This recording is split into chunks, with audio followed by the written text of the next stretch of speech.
માતા પિતા માટે પોતાના બાળકનું સ્વાસ્થ્ય સૌથી મોટા આશીર્વાદ છે, પરંતુ જ્યારે બાળક જન્મથી જ ગંભીર રોગ સાથે જન્મે ત્યારે આખો પરિવાર ચિંતામાં ગરકાવ થઈ જાય છે. રાજકોટ જિલ્લાના જેતપુરની નાનકડી સુમેરાના જીવનમાં પણ આવી જ પરિસ્થિતિ આવી. જન્મ પછી થોડા જ દિવસોમાં તબીબોએ જણાવી દીધું કે તેનો જન્મજાત હૃદયરોગ છે. 1.5 મહિનાની નાની ઉંમરે જ તેની હૃદયની જટિલ સર્જરી કરવાની ફરજ પડી, પરંતુ આ શક્ય લાગતો ઉપચાર શક્ય બન્યો. ગુજરાત સરકારના રાષ્ટ્રીય બાળ સ્વાસ્થ્ય કાર્યક્રમ RBSKની મદદથી આ યોજના અંતર્ગત સુમેરાને અમદાવાદની UN મહેતા હોસ્પિટલમાં નિઃશુલ્ક સારવાર મળી.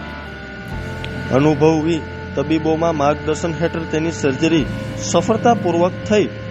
સર્જરી પછી થોડા જ અઠવાડિયામાં નાનકડી સુમેરા સ્વસ્થ થઈ ગઈ અને આજે અન્ય બાળકોની જેમ રમે છે. ત્યારે જો અમારો ખાસ અહેવાલ.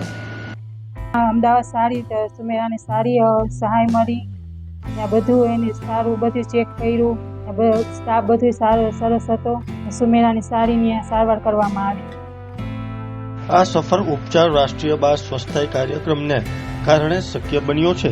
આ યોજના જન્મથી લઈને 18 વર્ષ સુધીના બાળકોમાં જન્મજાત બીમારીઓ, દિવ્યાંગતા અને વિકાસમાં થતા વિલંબ જેવી સ્વાસ્થ્ય સમસ્યાઓની સમયસર ઓળખ કરી તેની નિઃશુલ્ક સારવાર કરવામાં આવે છે.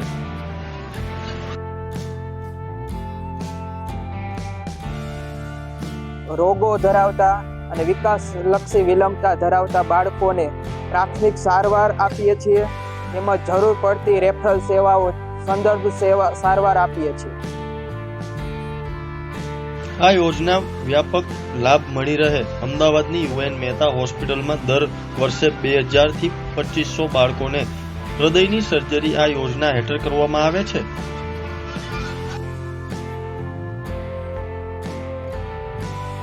RBSK દ્વારા જે આ ઇલાજ કરવામાં આવે છે, જે ફ્રી ઓફ કોસ્ટ ગુજરાતના બાળકોને, તમામ બાળકોને 18 વર્ષ સુધીની ઉંમર સુધી મળે છે, એ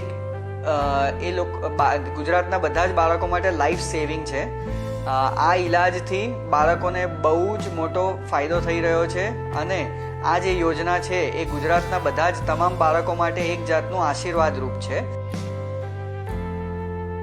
છેલ્લા 10 વર્ષમાં આશરે 4000 થી 5000 બાળકોને સમાન બીમારીઓમાં સફળ ઓપરેશન નવજીવન મળ્યું છે. ગુજરાતના 18 વર્ષ સુધીના બાળકોને મળતો આ નિઃશુલ્ક ઇલાજ તેના માટે સાચા અર્થમાં જીવન રક્ષક સાબિત છે.